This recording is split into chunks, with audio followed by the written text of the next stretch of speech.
Aibe. Zurudiri. Bo bandi. Aise marani. Bo marani. Andiri. Amene kuseri kuti. Kuno kuri bo. Ndikati arga ndoenzo kuona Saura wangu Aba mago. Zunzwa pakatondipira but amazo acho nangawanda. Aba gona manje. Bagora bera. Ngiri buru wangu. Ani ada no. So mafungo zaliwana dia. Rasanaka. Ngene buru wangu hapa. Keso munza zedaka. Masawa angawanda.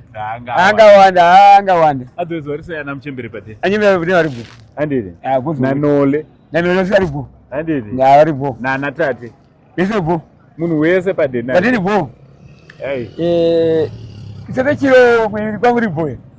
Kwarare kwakanaka. Vanhu vangu vakusuwa futi tikati dhondo ari ndakwenda kupi?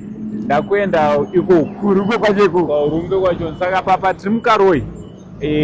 Takuda kuti titokwira zvimamotikari zvedu tienda kumba toenda padeni zvamai mai zvamai mai foni yangu haisisina moto ndichatozoti ndichajise foni yangu ndokuradzai kubva patichamuka makuseni kuti tichaita sei zvese zvatichange tichiita tiri kunoku wikendi yese ndinaye mukomana nepaanogara unozva kuti vanhu vazhinji avaziva kuti unogara papi kandi vakamira sei hatinyekunyeku saka vanhu vari kufanira kuona kuti Aiben Kapinga Utoo kurungwe kwake kutoke abzo anogara sei ari kurarama sei ndagara pakadii hatinyekunyeku bose vazhinji vaingoziva tiri marare